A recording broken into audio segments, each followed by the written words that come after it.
നമസ്കാരം. കണ്ടോ കേട്ടോ കാര്യങ്ങളിലേക്ക് എല്ലാവരും ഞാൻ സ്നേഹത്തോടുകൂടി സ്വാഗതം ചെയ്യുകയാണ്. എന്തൊക്കെയുണ്ട് വിശേഷം? എല്ലാവരും സുഖമായിട്ടും സന്തോഷമായിട്ടിരിക്കണോ?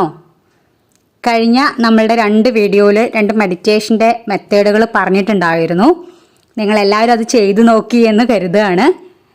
നിങ്ങളുടെ വളരെ വിലപ്പെട്ട അഭിപ്രായങ്ങളും അല്ലെങ്കിൽ നിങ്ങളുടെയൊക്കെ നിങ്ങൾ എത്ര പേര് ഈ വീഡിയോസ് കാണുന്നുണ്ടെന്നുള്ളതൊക്കെ എണ്ണം കൂടുതലാണല്ലോ. അപ്പോൾ എനിക്ക് വളരെ സന്തോഷം ഉണ്ടാക്കുന്ന കാര്യമാണ്. നിങ്ങൾക്ക് എല്ലാവർക്കും നല്ല അനുഭവങ്ങൾ ഉണ്ടാവട്ടെ എന്ന് ഞാൻ ആത്മാർത്ഥമായിട്ട് ആഗ്രഹിക്കണോ ആശംസിക്കണോ. കഴിഞ്ഞ 2 വീഡിയോയിലും പറഞ്ഞിട്ടുള്ള കാര്യങ്ങൾ തന്നെയാണ്, അതിനോട് ബന്ധപ്പെട്ട ഒരു മെത്തേഡും കൂടെയാണ് ഇന്ന് നമ്മൾ പറയുന്നത്. മനസ്സിൻ്റെ പിരിമുറുക്കം കുറയ്ക്കാനും നമുക്ക് വളരെ ശാന്തമായി മനസ്സിന് സന്തോഷം സമാധാനമാണ് പ്രധാനമായിട്ട് നമുക്ക് ആവശ്യമുള്ളത്. ഇതെങ്ങനെ നമുക്ക് കാശ് കൊടുക്കാണ്ട് കിട്ടും, അല്ലെങ്കിൽ മറ്റൊരാളുടെ സഹായം ഇല്ലാതെ എങ്ങനെ കിട്ടും? നമ്മൾ എത്ര വിഷമഘട്ടത്തിലിരിക്കുമ്പോഴും എന്തൊക്കെ ബുദ്ധിമുട്ടുകളിലാണെങ്കിലും മാനസിക സമ്മർദ്ദങ്ങളിലാവുമ്പോഴും നമ്മളെ കേൾക്കാൻ ഒരാളുണ്ടാവുക, അല്ലെങ്കിൽ നമ്മളുടെ സങ്കടങ്ങൾ പറയാൻ ഒരാളുണ്ടാവുക, അതിന് നമുക്ക് സൊല്യൂഷൻ പറഞ്ഞു തരുന്ന ആൾക്കാരുണ്ടാവും, നമ്മളെ ഗൈഡ് ചെയ്യുന്നവരുണ്ടാവും, നമ്മളെ ആശ്വസിപ്പിക്കുന്നവരുണ്ടാവും, പല രീതിയിൽ നമ്മളുടെ കൂട്ടുകാരുണ്ട്. നമ്മളെങ്ങനെ ചേർത്ത് പിടിക്കുന്ന ഒരു വലിയൊരു സമൂഹം നമ്മുടെ കൂടെയുണ്ട്. അതിലെല്ലാവരും വരും, ബന്ധുക്കളും വീട്ടുകാരും സുഹൃത്തുക്കളും എല്ലാവരും ഉണ്ടെന്ന് പറയാം. സോഷ്യൽ മീഡിയ അതിൽ വളരെയധികം പ്രാധാന്യമുണ്ട്.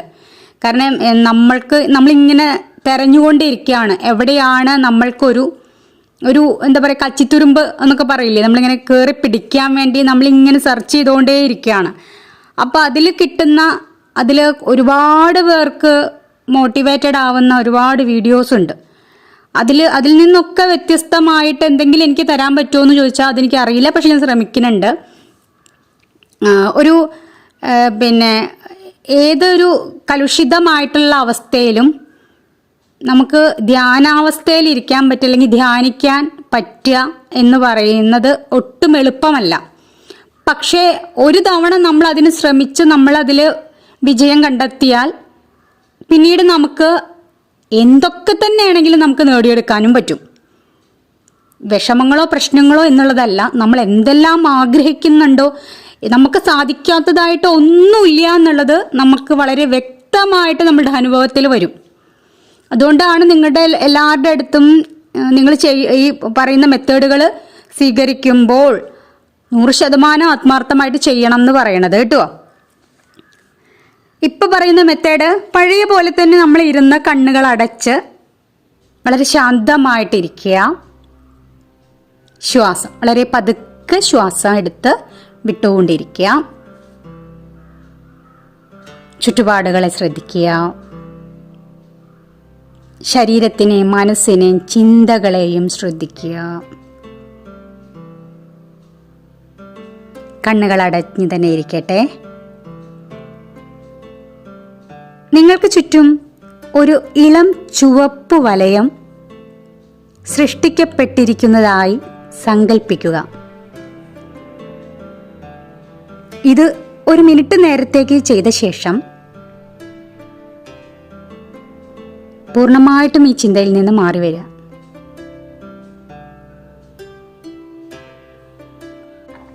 സാവകാശം ശ്വാസം ഉള്ളിലേക്ക് എടുക്കുക.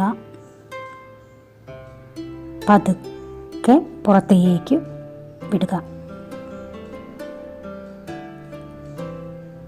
വീണ്ടും ഒരു സാധാരണ ശ്വാസം ഉള്ളിലേക്ക് എടുക്കുക.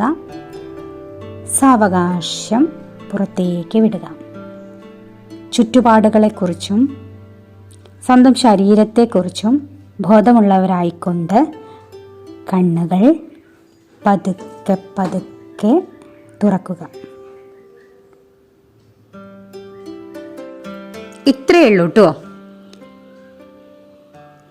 കണ്ണുകൾ അടച്ചിട്ട് നിങ്ങൾക്ക് ചുറ്റും ഒരു ഇളം ചുവപ്പ് വലയം സൃഷ്ടിക്കപ്പെട്ടിട്ടുണ്ട് എന്നുള്ളത് നമ്മൾ സങ്കല്പിക്കുകയാണ് വേണ്ടത്. 1 മിനിറ്റ് ചിന്തിച്ചാൽ മതി. അത്രയേ ഉള്ളൂ. അത് 1 മിനിറ്റ് നമ്മൾ ചിന്തയിൽ നിന്ന്, ഇതിപ്പോൾ നമ്മൾ ആദ്യം പറഞ്ഞ 2 മെത്തേഡുകൾ പറഞ്ഞിട്ടുണ്ടായിരുന്നു. 1 മിനിറ്റ് നേരത്തേക്കെങ്കിലും ആരും ശല്യപ്പെടുത്താത്ത ഒരു സ്ഥലത്ത് നമ്മൾ ഇരുന്നിട്ട് നമ്മളുടെ ഒരു നീല നിറം സങ്കല്പിക്കാൻ പറഞ്ഞിട്ടുണ്ടായിരുന്നു അല്ലേ. അത് കഴിഞ്ഞിട്ട് നമ്മൾ പ്രിയപ്പെട്ട വാദ്യോപകരണങ്ങളുടെ ശബ്ദം, പുല്ലാങ്കുഴൽ, വയലിൻ, ഇതൊക്കെ പറഞ്ഞു. ഇതൊക്കെ ഒരു 5 മിനിറ്റ്. അതിനുശേഷമാണ് നമ്മൾ ഈ കണ്ണുകൾ അടച്ചിട്ട് ഒരു ചുവപ്പ് വലയം നമ്മൾക്ക് ചുറ്റിലുമുള്ളതായിട്ട് നിങ്ങൾ സങ്കല്പിക്കണം എന്ന് പറയുന്നത്. 1 മിനിറ്റിൻ്റെ കാര്യമുള്ളൂ. ഇത് ചെയ്ത് കഴിഞ്ഞിട്ട് പൂർണ്ണമായിട്ട് ഇതൊക്കെ മറന്നു കളഞ്ഞേക്കാം. പിറ്റത്തെ ദിവസം നിങ്ങൾക്ക് ഇതുപോലെ വീണ്ടും ഈ കാര്യങ്ങളൊക്കെ ചെയ്ത് നോക്കാം. അതുവരെ നിങ്ങൾ ഇതിനെപ്പറ്റി പിന്നെ ചിന്തിക്കേ വേണ്ട. ഈ പറയുന്ന മെത്തേഡുകളെ പറ്റി ചിന്തിക്കേണ്ട. എന്തൊക്കെ ചെയ്തു, അപ്പം എന്തുണ്ടായേ, അതിനെ പറ്റിയിട്ടുള്ള ഒരു നിരീക്ഷണങ്ങളൊന്നും പിന്നീട് വേണ്ട. പിറ്റത്തെ ദിവസം നമുക്ക് ഇതുപോലെ നമ്മൾ മാറ്റിവെക്കുന്ന സമയത്ത് ഇത് ചെയ്തു തുടങ്ങാവുന്നതാണ്. ഈ കഴിഞ്ഞ വീഡിയോകളിലൊക്കെ പറഞ്ഞിട്ടുള്ള ധ്യാനവും പിന്നെ നമ്മളുടെ ശ്രദ്ധ വർദ്ധിപ്പിക്കുന്നതിന് വേണ്ടിയിട്ടുള്ള മെത്തേഡുകളുമെല്ലാം കൂടെ, ഈ 9 മെത്തേഡുകൾ എല്ലാം അടിസ്ഥാന സ്വഭാവമുള്ളവയാണ്. മാത്രമല്ല പോകെ പോകെ നിങ്ങൾ സ്വന്തമായി മറ്റു പലതും കണ്ടുപിടിക്കും. അങ്ങനെ തന്നെയാണ് വേണ്ടത് കേട്ടോ. സ്വന്തം ശരീരത്തിൻ്റെ മേൽ കൂടുതൽ നിയന്ത്രണം ലഭിക്കുന്നതിനനുസരിച്ച് ഒരു കുഞ്ഞു കൂടുതൽ വലിയ കാര്യങ്ങൾ ചെയ്യാൻ ശ്രമിക്കുമല്ലോ. അത് തന്നെയാണ് നിങ്ങളുടെ കാര്യത്തിലും സംഭവിക്കേണ്ടത്. ഈ പറഞ്ഞു തരുന്ന അഭ്യാസങ്ങളിൽ നിങ്ങൾ കൂടുതൽ പ്രാവീണ്യം നേടുന്നതോടെ നിങ്ങളെ അലട്ടുന്ന ഒട്ടുമിക്ക ചീത്ത ചിന്തകളും അവസാനിക്കും, അല്ലെങ്കിൽ നിങ്ങളുടെ ഒട്ടുമിക്ക പ്രശ്നങ്ങളും അവസാനിക്കും. മാത്രമല്ല നിങ്ങളുടെ ചിന്താശേഷി സ്വതന്ത്രമായി തീരുകയും ചെയ്യുന്നു.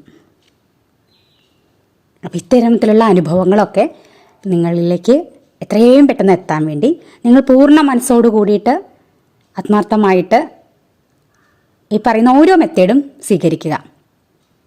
കൂടുതൽ മനോഹരമായിട്ടുള്ള ജീവിതം, നിങ്ങൾ ആഗ്രഹിക്കുന്ന ജീവിതം നിങ്ങൾക്ക് അനുഭവിക്കാൻ സാധിക്കട്ടെ എന്ന് ആത്മാർത്ഥമായിട്ട് ഞാനും ആശംസിക്കണു, പ്രാർത്ഥിക്കണു. അപ്പോൾ വീണ്ടും കൂടുതൽ കാര്യങ്ങളുമായിട്ട് നമുക്ക് അടുത്ത വീഡിയോയിൽ സംസാരിക്കാം. അതുവരെ എന്നെ കണ്ടും കേട്ടും വരുന്ന എല്ലാവരോടും തന്നെ ഞാനെൻ്റെ സ്നേഹവും സന്തോഷമൊക്കെ അറിയിക്കുകയാണ്. ആദ്യമായിട്ട് നമ്മുടെ ചാനൽ കാണുന്ന ആൾക്കാരുണ്ടെന്നുണ്ടെങ്കിൽ സബ് ചെയ്യുക, ഷെയർ, ലൈക്ക്, കമൻസൊക്കെ അറിയിക്കുക.